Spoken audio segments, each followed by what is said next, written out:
What I'll share first is just to give a little bit of a summary, a breakdown of microdosing versus macrodosing. Microdosing being taking small incremental amounts of a psychedelic substance, usually at a threshold that is sub-psychedelic. People used to say the term sub-perceptual, but sub-perceptual might mean just before the threshold of us perceiving the effects. And then now I think a more common language is being sub-psychedelic. You may feel some effects, but it's not enough to elicit a psychedelic event.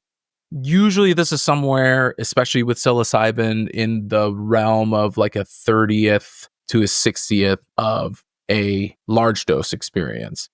And even though we'll just be talking about psilocybin, honorable mention for LSD, which I find to be a massively, massively supportive microdose in my life, which I do about 12 to 15 micrograms in my regular microdose. We have great episodes around dosage and escalation dosages and things like that. So be sure to check out that episode there. And what I find is that obviously microdosing is very different than a macrodose, which I'll get to. With a microdose, you're usually taking a dose every maybe 1 to 2 days. You're having off days. You may dose once or twice in a day. So just think this is more akin to the same like frequency as taking a vitamin or a supplement. That's like how frequent that we're seeing this in application of people on microdose protocols.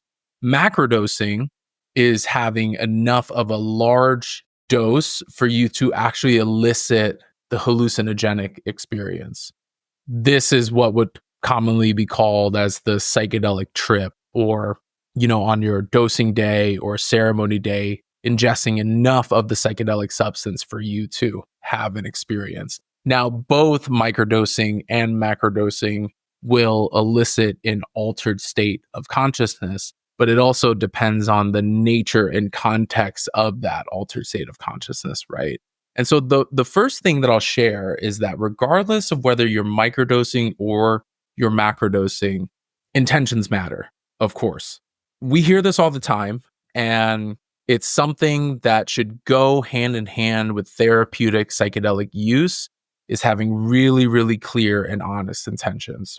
So what I mean is that you have to really get clear on not only the content that you want to work on, but the intention around what you consider a success or what you consider to be effective, right? So asking yourself, am I microdosing for symptom relief and management? Or am I microdosing as a tool for processing content, trauma? You're at a juncture in your life where you're needing to make some decisions, or maybe you have a big change in your life coming up, right? And so this is a reminder about the non-specific amplifier effect.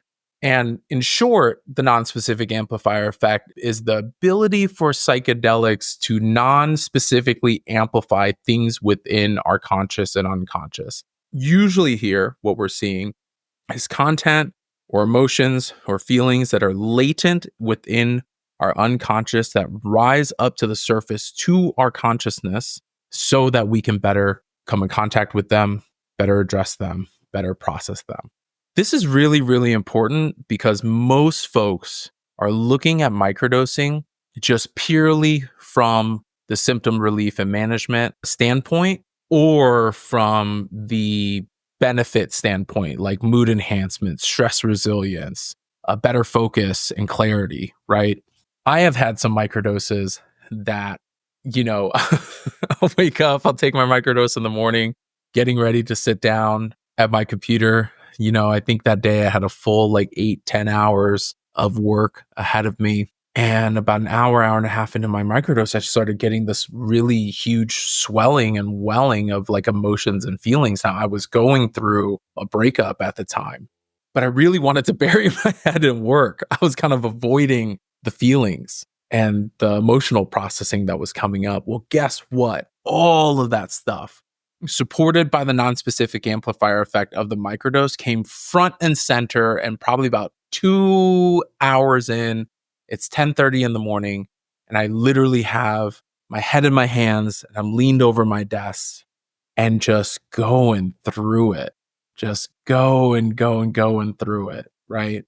And so I bring this up to say that a part of figuring out how often you should take psychedelic mushrooms really does depend on your intentions, your stated and intended outcomes. It depends on, as you hear me say all the time, your relationship with these substances, how much we are relying on them as well, because it is both symptom relief management and symptomatic effect, and also this tool for processing our internal content. I'm reminded of a caller who called into our concierge team at Psychedelic Passage, and they said something along the lines of, well, I've been on these antidepressants and, these medications, and, I hear microdosing is great, but I don't want to just swap out one pill for another. Or I hear another caller who called in and they were like, well, I've been microdosing for a couple of years actually, and somehow like it's just changed. It like just doesn't seem to work anymore. The reason why I bring it up is I just want to pause to say that it's important that we don't pill shame here. Again, I'm a person that is a big believer of autonomy and sovereignty. I believe that you do whatever you want to do to your body, including the medications you take, the medicines you take, psychedelics, whether you engage with it or not. And I want to be careful here because just because you're microdosing psilocybin doesn't mean that there's any level of moral superiority just because it's a different substance. And so I think that there's a really important, philosophy around this. And I say that for folks who may, try microdosing and return back to traditional medications, more power to you. You got to find what works for you. I would say that for those folks who end up microdosing psilocybin mushrooms and continuing on with it and finding it very successful, hey, more power to you. But I think there's just this interesting interplay in our relationship with the substance. And I think the question is less about what type of substance it is and more about what are we relying on these substances and pills to do for us. And so that's one of the first questions that you should ask yourself before you get to a place where you're trying to figure out dosage and protocols and all that stuff. You first got to get really, really clear on what you are asking of the psychedelic medicine and the psychedelic substance.